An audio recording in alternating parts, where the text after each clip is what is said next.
अपना radio 96.9 FM. अपना, बस अपना।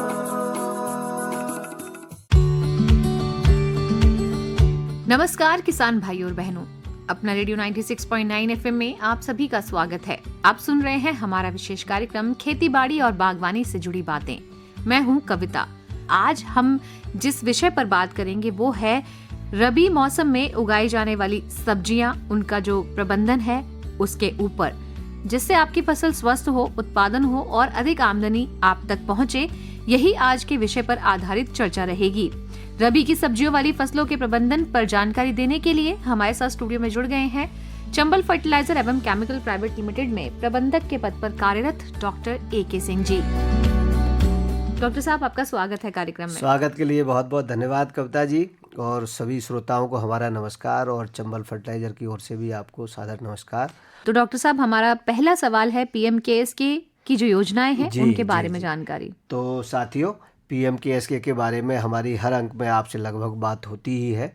इस बार भी हम यही सिर्फ आपसे कहना चाहेंगे कि PMKSK जो भारत सरकार और उर्वरक मंत्रालय के आदेश के अनुसार उनके जो उनके मार्गदर्शन में काम कर रहे हैं, वहाँ पर खेती से संबंधित जो भी आदान हैं जो आपको चाहिए, जैसे दवाएं हैं, उर्वरक हैं और पोषक तत्व के जो अन्य उत्पाद हैं और जो कीटनाशक हैं, वो सभी उपलब्ध होते हैं। उसके साथ साथ उनके बारे में, उनके उपयोग के बारे में आपको सलाह भी वहाँ पे दी जाती है।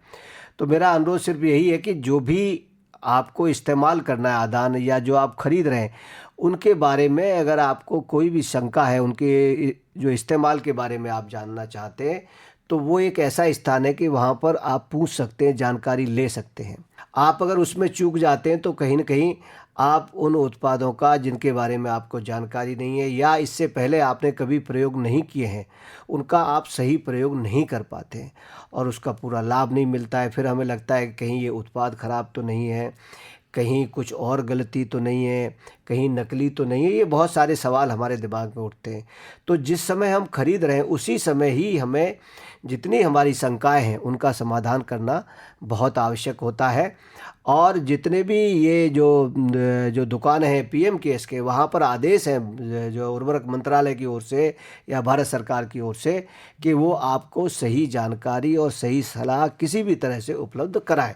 मैं आशा करता हूं कि आप इन सेवाओं का लाभ लेते रहेंगे और खेती में आप विकास करते रहेंगे निरंतर। तो डॉक्टर साहब, यहाँ पर हम आह्वान सुना देते हैं जो हमारे माननीय प्रधानमंत्री जी ने हमारे किसान भाइयों से किया है। मैं किसान भाई बहनों को भी कहूंगा कि आपको भी मेरी मदद करनी होगी, और वो मेरी मदद है इतना ही नहीं, मेरे किसान भाई बहन आपकी भी मदद है, और वो है ये धरती माता को बचाना। हम धरती माता को अगर नहीं बचाएंगे तो यूरिया की कितने ही थैले डाल दे, ये धरती मां हमें कुछ नहीं देगी। और इसलिए जैसे शरीर में बीमारी हो जाए तो दवाई भी हिसाब से लेनी पड़ती है। 2 गोली की जरूरत है, 4 गोली खा लें तो शरीर को फायदा नहीं, नुकसान हो जाता है। वैसा ही ये धरती मां को भी अगर हम जरूरत से ज्यादा, पड़ोस वाला ज्यादा बोरी डालता है इसलिए मैं भी बोरी डाल दूं, इस प्रकार से अगर करते रहेंगे तो ये धरती मां हमसे रूठ जाएगी। यूरिया खिला खिला करके हमें धरती माता को मारने का कोई हक नहीं है।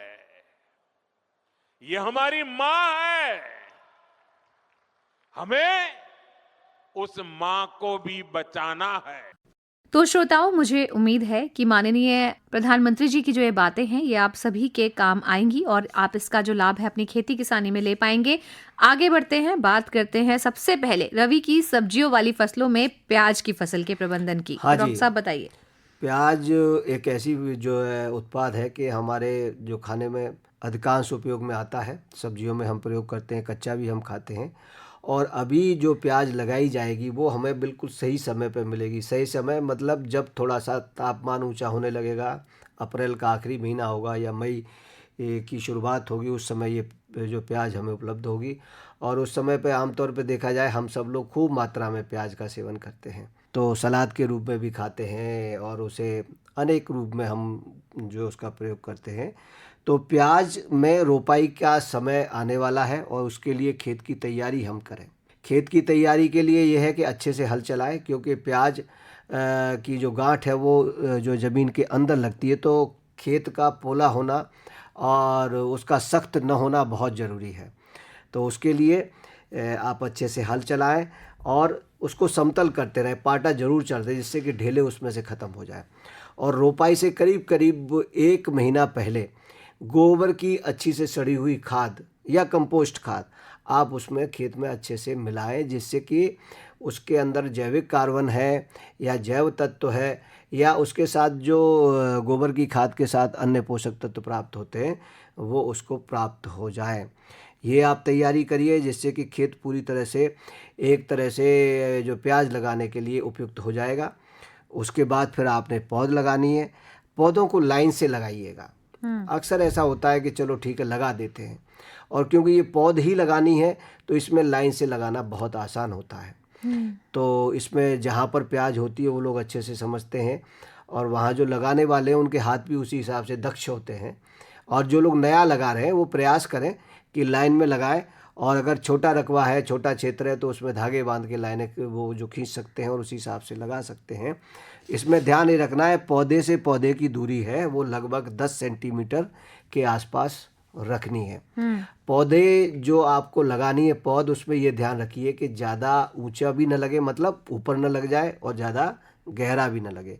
2 सेंटीमीटर की गहराई पे उसको रोपना है और फिर अच्छे से पौध लगाएं।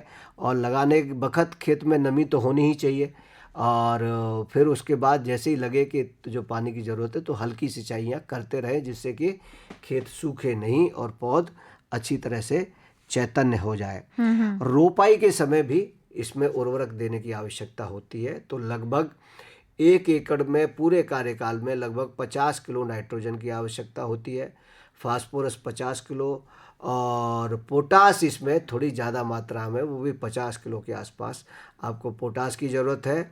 और एक और उत्पाद होता है उत्तम संपूर्ण, इसमें जो है जो सभी तरह के सूक्ष्म तत्व पाए जाते हैं, उसका भी आप प्रयोग कर सकते हैं।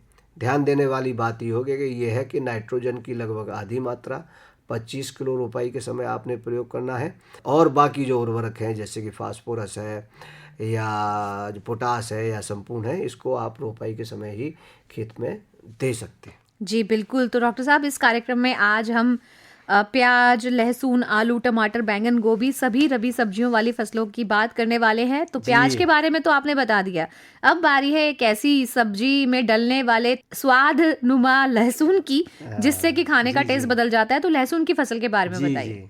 लहसुन स्वाद ही नहीं, स्वास्थ्य के लिए भी बहुत आवश्यक है। और वैसे तो कुछ लोग हैं वो बिल्कुल जो प्याज लहसुन नहीं खाते हैं, लेकिन ज़्यादातर अगर हम देखें कि जो जहाँ चिकित्सा है या इलाज है उसमें लहसुन का बहुत बड़ा महत्व बताया गया है। लहसुन कई तरह के जो स्वास्थ्य संबंधी समस्याओं को दूर रखने में सहायक है। और अब तो ये अगर आप सोशल मीडिया पर देखते हो तो कच्चा लहसुन के बारे में एडवाइस किया जाता है कि वो आप खाइए तो वो ज़्यादा हितकर है हमारे स्वास्थ्य के लिए। हृदय के लिए अच्छा है, पाचन तंत्र के लिए अच्छा है, शुगर में अच्छा काम करता है। इसके अलावा और भी बहुत सारी ऐसी जो शारीरिक व्याधियां हैं उनको दूर करने में ये बहुत सहायक होता है। लहसुन हमारे भारतवर्ष में काफ़ी मात्रा में लगाया जाता है, अलग अलग क्षेत्रों में। अगर हम देखें तो थोड़ा बहुत तो सब जगह ही लगता है, लेकिन राजस्थान का हड़ौती क्षेत्र ले लें, एमपी में उस तरफ चले जाएं, इसके अलावा जो गुजरात में चले जाए, या यहाँ पर कॉमर्शियल स्तर पर, मतलब वो वहाँ उगाते हैं और उसको बेचने का काम करते हैं। बहुत सी जगह लोग अपनी मांग के हिसाब से थोड़ा बहुत लगा लेते हैं, 2 क्यारी लगा ली, 5 क्यारी लगा ली। लहसुन में ध्यान देने वाली बात यह है कि नमी बनाए रखें खेत में। नंबर 1 चीज़, ज़्यादा लंबे समय तक उसको सूखने न दें, क्योंकि जैसे ही खेत सूखता है तो जो उसमें नीचे गांठें बन रही हैं वो कहीं ना कहीं उनका विकास अच्छे से नहीं हो पाता। नंबर 1 चीज़। नंबर 2 ये है जो सावधानी की बात है, हमारे पास कई किसानों के फ़ोन आते हैं तो वो ये देखते हैं कि अगर थोड़ी सी भी घास है तो आजकल दुकान से जाके खरपतवारनाशी लेके आते हैं और उसका स्प्रे करने का प्रयास करते हैं। तो लहसुन में इस अवस्था पर किसी भी खरपतवारनाशी का आप प्रयोग न करें, क्योंकि वो आप प्रयोग करेंगे तो कहीं न कहीं जो मुख्य फसल है उसमें नुकसान होने की संभावना बढ़ जाती है। तो जो प्रयास ये करें कि उसमें घास को या जो खरपतवार है उनको हाथ से निकालने का ही जो प्रावधान करें वही उपयुक्त है। अगर उससे ज़्यादा करेंगे तो आप ये मान के चलिए, घास तो छोड़िए, हम अपनी मुख्य फसल से भी हाथ धो बैठेंगे जी। इसके अलावा अगर किसी पोषक तत्व की आवश्यकता है तो वो आप देख सकते हैं। बहरहाल इस समय या आने वाले थोड़े समय में एक रोग आता है अंगमारी का। ये एक रोग है और रोग की वजह से पूरा पौधा या पूरी फसल भी कभी कभी ख़त्म होने की स्थिति आ जाती है। अगर आपने बीज का उपचार किया है तो ये समस्या नहीं आनी चाहिए, लेकिन फिर भी अगर आपको कुछ लक्षण दिखाई देते हैं, जैसे पौधा जो कमज़ोर सा पीलापन आ गया है और धीरे धीरे सूख रहे हैं कुछ पौधे और टापों में जैसे थोड़ी थोड़ी दूर पे आपको लग रहा है, तो हो सकता है कि अंगमारी का लक्षण हो। उसके लिए एक दवा आती है हमारी वीरेम 45, ये फफूंदनाशक है। इसकी करीबन 2.5 ग्राम मात्रा एक लीटर पानी में लेकर घोलकर के हिसाब से मतलब आपको स्प्रे करना है। अब 1 एकड़ में लगभग आपको पानी 125 से 150 लीटर के आसपास चाहिए, तो उस हिसाब से आप इसकी मात्रा निर्धारित कर सकते हैं। दूसरा, लिक्विड में एक और हमारा फंगिसाइड आता है, फफूंदनाशक आता है, जिसका नाम लेक्सोन है। ये 2 ml 1 लीटर पानी के हिसाब से घोल के आपको स्प्रे करना है। जैसे मान के चलें कि 125 लीटर पानी है तो 250 ml आपको लेक्सोन उत्पाद की आवश्यकता पड़ेगी। तो ये आप इसका स्प्रे करिए और उससे आप लाभ लीजिए। जो पौधे ख़त्म हो गए वो जीवित नहीं होंगे, लेकिन जो स्वस्थ हैं उनमें फिर आगे कोई समस्या आने की संभावना नहीं रहेगी जी। तो लहसुन में इस तरह से आप ध्यान रखें, उसका प्रबंधन करें। और अगर आपने पहली सिंचाई करी है तो उसके बाद आप यूरिया का प्रयोग कर सकते हैं, लेकिन यूरिया पहले मत डालिए सूखे खेत में, पहले आप पानी लगाइए और फिर यूरिया डालिए। अगर पानी से पहले अगर आप 25 किलो इस्तेमाल करते थे तो मैं आपको सलाह दूंगा कि अगर सिंचाई के बाद आप प्रयोग कर रहे हैं तो इसकी आधी मात्रा में भी आप वही लाभ ले सकते हैं। और ये न सोचें कि नहीं हम तो ऐसा करते थे तो अभी ऐसा कैसे करें। तो उसके लिए अगर आपको शंका है तो किसी एक छोटे से टुकड़े में ऐसे करके देखें, बाकी में आप अपने हिसाब से करना चाहते हैं तो करें।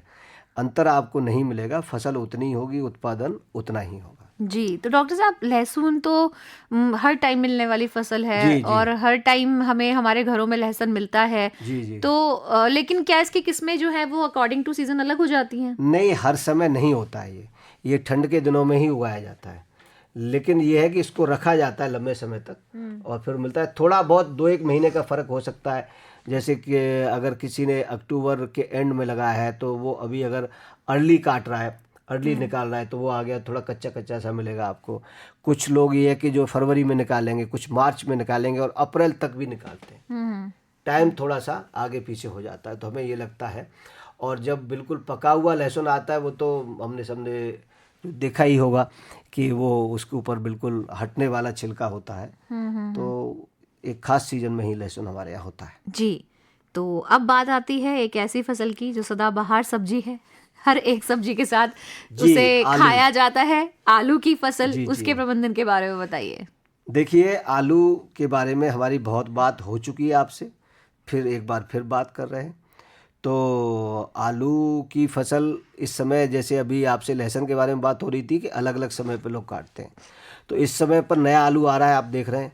तो वो आलू पहले लगाया गया है, तो अब ये आलू आता रहेगा लगातार।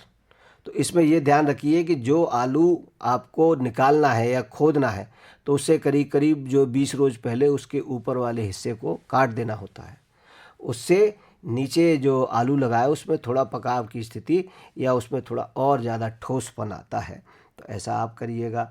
इसके अलावा ठोसपन क्या है, उसका जो छिक्कल होता है वो थोड़ा मजबूत हो जाता है, क्योंकि एकदम आपने आलू खोदा और उसको कट्टों में भरा और छिक्कल उतर जाता है तो उस पर दाग बन जाते हैं, और दाग बनने की वजह से फिर उसका भाव उतना अच्छा नहीं मिलता है। तो ये आप ध्यान रखें।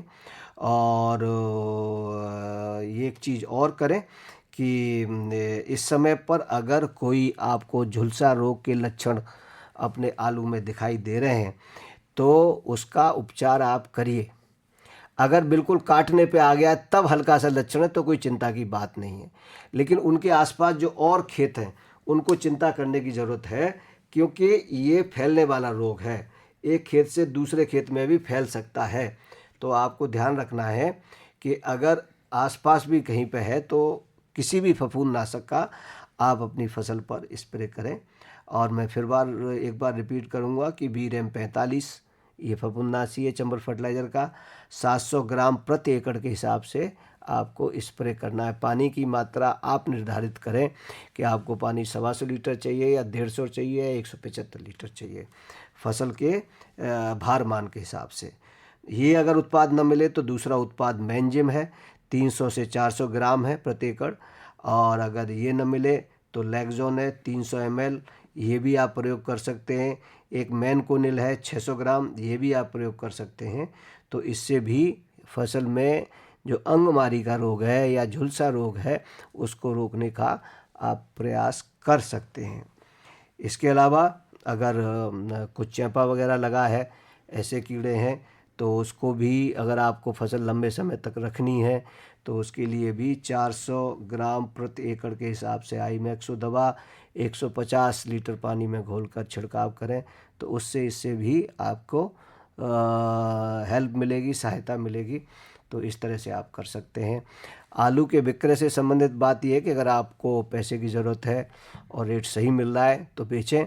अगर आप इसका भंडारण करना चाहते हैं तो भंडारण भी आप कर सकते हैं इस गेहूँ का, लेकिन भंडारण के लिए अभी थोड़ा सा और समय है। जब थोड़ा तापमान ऊपर होता है और सख्त आलू निकलता है, उसका भंडारण करना सर्वथा उचित होता है, क्योंकि वो लंबे समय तक स्वस्थ रह पाएगा। तो देख लीजिएगा, जैसी आपकी परिस्थितियां हो, जैसी आपकी मांग हो, उसके हिसाब से आप कदम उठाएं। जी डॉक्टर साहब, आलू के बारे में आप निश्चित ही हर बार जानकारी देते हैं, लगभग इस फसल की बातचीत होती है हमारे कार्यक्रमों में, लेकिन आज हम बात करेंगे टमाटर की भी, बैंगन की भी और गोभी की भी। तो टमाटर की जो फसल है उसके बारे में बताइए, क्योंकि ये थोड़ा सा नया विषय है लोगों के लिए।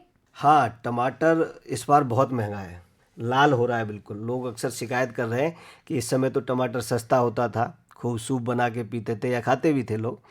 इस बार टमाटर अभी महंगा है, तो महंगा है तो उसका लाभ स्वाभाविक रूप से हमारे किसान भाई उठाएं और अच्छे रेट में उसको बेचें।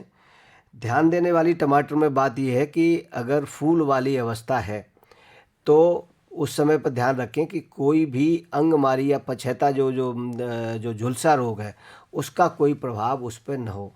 झुलसा रोग का जब भी प्रभाव होता है तो उसकी वजह से पौधा ख़त्म होता है, सिकुड़ सा जाता है, जैसे आपने देखो ना उसके पत्ते सिकुड़ से जाते हैं और फिर पूरा जो पौधा ख़त्म हो जाता है, आसपास के पौधे भी उसकी वजह से ख़राब होते हैं। तो उसमें कोई भी फफूंदनाशी का आप प्रयोग कर सकते हैं।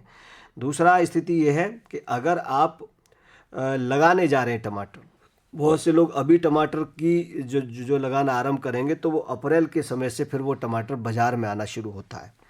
तो उसके लिए आप अपने खेत की तैयारी अच्छे से करें, जैसा कि मैंने आपको बताया था प्याज के लिए करनी है, उस जैसे ही करिए। और लगभग 1 महीने पहले उसमें सड़ी हुई गोबर की खाद या कंपोस्ट खाद जो भी आपके यहाँ उपलब्ध हो वो आप प्रयोग करें, जिससे कि खेत को ताकत मिलेगी और फसल अच्छी होगी, उत्पादन अच्छा होगा और क्वालिटी भी उससे अच्छी मिलेगी।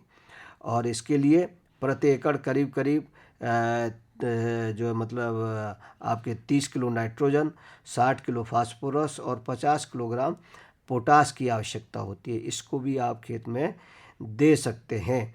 तो इसके लिए लगभग आधी मात्रा नाइट्रोजन की, फास्फोरस की पूरी और पोटास की पूरी मात्रा आपको रोपाई के समय पर देनी है और बाकी नाइट्रोजन की जो मात्रा है वो करीबन 3 सप्ताह बाद आपको देनी है। और फिर उसके बाद भी अगर आपको लगता है तो 1 डोज और नाइट्रोजन का आप करीब करीब 6ठे सप्ताह में दे सकते हैं। रोपाई लाइन में करिए, हमेशा ध्यान रखिए।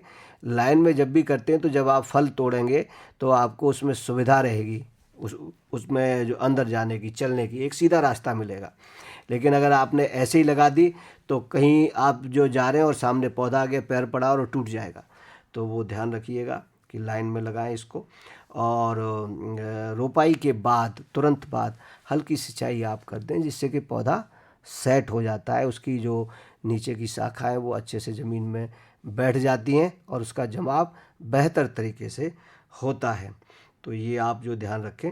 और इस समय जो टमाटर हो रहा है उसको अच्छे से तोड़ें और पास की मंडी में ले जाके आप उसकी बिक्री करें। और तोड़ते वक्त ये ध्यान रखिए कि साफ़ करके लाइए। अक्सर ऐसा होता है, खेत में पानी लगा है, मिट्टी में आपने टमाटर दिए तो उसमें टमाटर में मिट्टी लगी हुई आई, तो जहाँ आप लेके जाएंगे, आड़तिया है या मंडी है, वो आपसे कहेंगे अरे आपका टमाटर तो गंदा है, तो वो 2 रुपये कम कर देगा किलो पे। अब आप सोचिए 2 रुपये, अगर आप 100 किलो लेके गए तो 2 रुपये के हिसाब से कितने हुए, काफ़ी पैसा हो जाता है, 200 रुपये हो गए। तो आपको ध्यान ये रखना है कि जो भी सब्ज़ी ले जाएं उसको अच्छे से तोड़ें और वो डैमेज ना हो और वो साफ़ हो, तो उसके भाव हमें अच्छे मिलते हैं। तो ये चीज़ आप ध्यान रखेंगे टमाटर के बारे में। और बैंगन के बारे में यही है कि बैंगन की जो इस समय फसल आ रही है बहुत अच्छी आ रही है और लोग खूब वो इसका प्रयोग भी कर रहे हैं। तो बैंगन में भी अगर आपको अंगमारी का रोग दिखाई दे रहा है, लग रहा है कि पौधे सूखते हैं या कोई ऐसी परेशानी है, तो उसमें भी आप जो मैंने फफूंदनाशी आपको बताए हैं उनका स्प्रे कर सकते हैं। अगर चेपा वगैरह की कोई कीट उस पर प्रकोप कर रहा है तो उसके लिए भी दवा, जैसे आई मैक्सो मैंने बताई थी आपको, 40 ग्राम प्रति एकड़ के हिसाब से आप उसमें स्प्रे करके उन कीड़ों को रोक सकते हैं। ध्यान ये रखिए कि जब भी ये कीटनाशक का आप इस्तेमाल करें तो कम से कम 15 दिन बाद उसकी जो है उसकी तुड़ाई करके फिर आप जो मंडी में लेके आएँ, क्योंकि अगर उससे पहले तो वो उसमें कहीं ना कहीं जो दवा का असर रहता है जो खाने के लिए उतना उपयुक्त नहीं है। तो दवा का स्प्रे करने के लिए सबसे बढ़िया टाइम है कि जब आपकी आज तुड़ाई हुई है तो उसके अगले दिन आप दवा का स्प्रे करें, जिससे फ़ायदा ये होगा कि जो अगली आपकी तुड़ाई होनी है उसके बीच में एक पर्याप्त अंतर आपको मिल जाएगा। और जो बैंगन में ज़्यादा लंबे समय तक अगर वो आपको लग रहा है सही साइज़ ले लिया है तो ज़्यादा लंबे समय तक उसको न छोड़ें, क्योंकि उसमें जो बीज हैं वो सख्त हो जाएंगे और फिर खाने वालों को वो उतना ज़्यादा पसंद नहीं आता है। तो ये बैंगन में आप सावधानी रखिए, तो बैंगन की फसल आपके अच्छा दाम देगी और उससे आपको अच्छा लाभ मिलेगा। तो टमाटर और बैंगन की बात आपने की, अब बात आती है गोभी की फसल की। पहले भी हमने देखा था कि गोभी की जो फसलें हैं वो केवल सर्दियों में ही हमें खाने को मिलती थी, लेकिन डॉक्टर साहब अब तो हर सब्जी हर सीज़न में मिल ही जाती है, तो गोभी के बारे में भी बताइए। हाँ, हर सीज़न में मिलने के पीछे कारण ये है कि अब यातायात के साधन हमारे बहुत अच्छे हो गए। और आप देखिए कि जब यातायात है, जैसे कि सपोज मान के चलें किसी ने हिमाचल में उनके यहाँ जून के महीने में गोभी हुआ, और पहले ज़माने में अगर कोई लेके आने का साधन नहीं था तो फिर उनको कहाँ बेचें, कितना खाएं। अब ये कि अगर ज़्यादा हो गया है तो वो वहाँ से ट्रक या टेम्पू भरते हैं और दिल्ली ले आते हैं, या पास की ऐसी मंडी ले आते हैं कि जहाँ पर गोभी नहीं होता है। तो यातायात के जो साधन या सुविधाएं हुई या भंडारण की भी सुविधाएं हुई, उनकी वजह से अब पहाड़ी इलाकों में या ठंडे देशों में जो गोभी हो जाता है, गोभी है, पत्ता गोभी है, और बोलते हैं इनको एक्जॉटिक जो क्रॉप्स हैं वो सब हो जाती हैं वहाँ पे, और फिर उनका ट्रांसपोर्टेशन ऐसी जगह पे किया जाता है जहाँ पर कि उस समय पर उनका उत्पादन नहीं हो रहा है। तो इसलिए गोभी हमें साल भर मिलता है, लेकिन हाँ, इस सीज़न में जो अपने क्षेत्र का गोभी आता है उसके स्वाद में कुछ एक अलग ही आभा होती है और हमें बहुत ज़्यादा पसंद आता है। तो गोभी की जो है अभी आप जब लेके आ रहे हैं तो ध्यान रखें कि उसे जब काटें कि ठोस हो, पूरा सफ़ेद और धब्बे रहित हो। अब जैसे जैसे तापमान अधिक होता जाएगा तो आपको लगेगा कि उसमें धब्बे भी आ जाते हैं, तो कोशिश कीजिए कि ज़्यादा लंबे समय तक न छोड़ें। अगर गोभी तैयार है, आपको लग रहा है कि इसको तोड़ना है, तो टाइम पे उसको आप तोड़िए और अच्छे से उसकी छटाई करके मंडी तक ले जाइए। गोभी ले जाने का एक और तरीका होता है कि उसके ऊपर जो उसके पत्ते हैं उनसे ढक के ही ले जाते हैं। उसका फ़ायदा ये होता है कि गोभी का जो फूल है उसमें किसी भी चीज़ से चोट नहीं लगती है, वो ख़राब नहीं होता है। ये आप व्यवस्था कर सकते हैं। और जो फूल है, जैसे मैंने आप बोला, कम से कम 2 या 3 पत्तियां उसके ऊपर आ जाएं, जिससे कि वो एक तरह से ढक जाता है और उसमें जो काफ़ी लाभ होता है, इसका उपयोग करना चाहिए। और जो आपका पत्ता गोभी है, पत्ता गोभी का भी जो इस समय बिल्कुल सही समय है। और एक चीज़ ध्यान रखिए, उसमें से जो ऊपर के पत्ते आपको लगता है कि ज़्यादा हरे हो गए, उन्हें हटाए नहीं। उनको वो जब आप जो मंडी में लेके आएंगे तो वो स्वतः ही हटा दिए जाते हैं, लेकिन मंडी में लाने तक उसको आप जो उसी जगह रखिए। तो इस तरह से गोभी में आप ध्यान रखें। और गोभी में ख़ास तौर से ध्यान देने वाली बात यह है कि अगर कोई कीड़ा वगैरह है तो यही ध्यान रखिए कि उसमें चेपा वगैरह आता है तो उसमें आप जो स्प्रे करें दवाई का, और 15 दिन का अंतर आप ज़रूर रखें उसको मंडी तक दोबारा ले जाने के लिए। तो इस तरह से गोभी का आप अच्छे से करेंगे। सिंचाई करते रहिएगा लगातार, ज़्यादा खेत सूखे नहीं, ज़्यादा भी जो सिंचाई न करें। सिंचाई में करीब करीब मैं जहाँ तक समझता हूँ करीबन जो 15 दिन का आप अंतर गोभी में रख सकते हैं, जो कि काफ़ी उपयुक्त है। जी डॉक्टर साहब, इन सभी फसलों के बीच एक और फसल है जो मिलती है सर्दियों में, वो है मटर की फसल। जी, तो मटर की फसल जो कि इन दिनों आज बहुत खाई जा रही है, उसके बारे में भी बताइए। हाँ, मटर इस समय खूब आती है और मटर किसान भाई इसमें ध्यान यही दें कि मटर में फूल वाली अवस्था भी है, फलियां भी आ रही हैं, और एक बार तुड़ाई न होकर आप दोबारा भी करते हैं। कुछ जो फलियां ऐसी होती हैं कि जो नीचे लगी हैं तो वो कुछ दिन बाद पकेंगी। तो उस बीच में खाना खुराक अच्छे से दें। और अगर उसमें कोई आपको फफूंद से संबंधित रोग दिखाई दे रहा है तो फफूंदनाशी का आप प्रयोग कर सकते हैं, और उससे उसको रोग को आगे न फैले उसको रोका जा सकता है। रखवाली करें।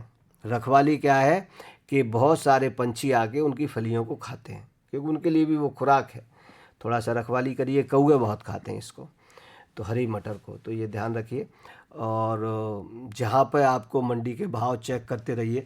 आज तो जो है सोशल मीडिया पर रेट आ जाते हैं, रेट आप चेक कर सकते हैं, और जहाँ आपको अच्छा रेट मिले वहाँ बेचें। या अगर आपने किसी कंपनी किसे एग्रीमेंट किया है, कॉन्ट्रैक्ट किया है, तो उनको आप दे सकते हैं। बाकी कभी कभी क्या होता है कि जब वो ग्रेडिंग करके ले जाते हैं तो कुछ ऐसी जो है जो फलियां छोड़ जाते हैं जो वो कहते हैं भाई हमारे स्टैंडर्ड की नहीं है, तो उन्हें आप जो पास की किसी मंडी में बेच सकते हैं। उनको फेंके नहीं है, ऐसा न सोचें अरे आप ही ले जाओ हम क्या करेंगे। नहीं, अगर वो छांट रहे हैं तो छांटने दो, जो उनका ग्रेड है उसके हिसाब से वो ले जाए। बाकी को आप लोकल मंडी में बेच सकते हैं। हर तरह के खरीदार होते हैं, बहुत से लोग हैं जो उसको खरीद सकते हैं और वो भी एक हरी मटर का आनंद ले सकते हैं। जी, तो बिल्कुल इन सभी के साथ साथ एक अंतिम सुझाव आपका क्या होगा डॉक्टर साहब? अंतिम सुझाव यही है कि सब्जियों की जो खेती है वो बहुत लाभदायक खेती है, लेकिन इसमें बहुत सूझबूझ की ज़रूरत होती है। जो मैंने आपको चीज़ें बताई हैं, इसके अलावा भी अगर आपको कोई चीज़ आप करते आ रहे हैं उससे आपको लाभ मिलता है तो उसको कंटिन्यू करें। दूसरा, एक चीज़ और देखें कि हमेशा खेती में कोई एक सिद्धांत को लेके न चलते रहें। हमेशा कोई नई चीज़ आ रही है या आपको कहीं से देखा कि कोई ऐसे कर रहा है जो मैं नहीं करता हूँ, तो उसका छोटा सा प्रयोग आप अपने खेत पे करके ज़रूर देखें। हो सकता है कि आपको उससे कोई और अच्छा बेहतर रास्ता मिल जाए। खेती में हमेशा इस चीज़ की संभावना रहती है। और सब्जी के बारे में फिर मैं एक चीज़ कहूँगा कि सारे खेत में ऐसा न करें, थोड़ा थोड़ा करें, हर चीज़ को थोड़ा थोड़ा करें। उससे आपको ज़्यादा संभावनाएं फ़ायदे की रहेंगी। हो सकता है कि एक साल आपने सारे में एक सब्जी कर ली और आपको बहुत अच्छा फ़ायदा हो, लेकिन अगली साल करी भाव नहीं मिले तो पूरा चौपट होता है। थोड़ा थोड़ा करें। और जब कोई एक खेत में आपने कोई सब्जी लगाई है फिर दूसरे में कोई लगाए, तो उसके बीच में कोई अन्य फसल की बाड़ जरूर लगाएं। जैसे सरसों लगा सकते हैं, मक्का लगा सकते हैं, बाजरा लगा सकते हैं, कोई और फसल की बाड़ लगा सकते हैं। उससे फ़ायदा ये होता है कि उस खेत के कीड़े या बीमारियां दूसरे खेत तक आने में थोड़ी रुकावट के रूप में वो जो काम आते हैं, ये करके भी आप लाभ ले सकते हैं। तो डॉक्टर साहब, आपने बहुत अच्छी जानकारी यहाँ उन सभी फसलों के बारे में दे दी जो इस सीज़न में हम लोग सभी खा रहे हैं, और जो किसान भाई इसे उगा रहे हैं उनके लिए जानकारी बेहद ही सार्थक साबित होगी। आप हमारे कार्यक्रम में जुड़े, आपका बहुत बहुत धन्यवाद डॉक्टर साहब। आपका भी बहुत।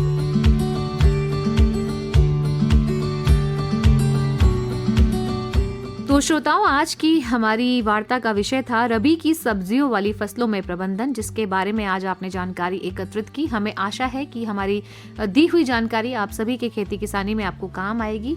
इन्हीं शब्दों के साथ सुनते रहिए अपना रेडियो 96.9 FM। अगले कार्यक्रम में फिर मिलेंगे एक नए विषय के साथ। कविता शर्मा को दीजिए अनुमति। नमस्कार।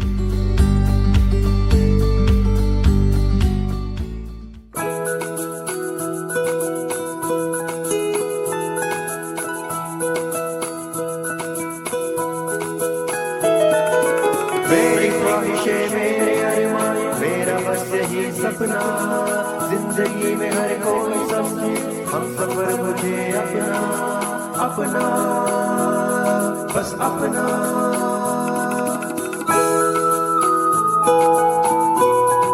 अपना रेडियो 96.9 FM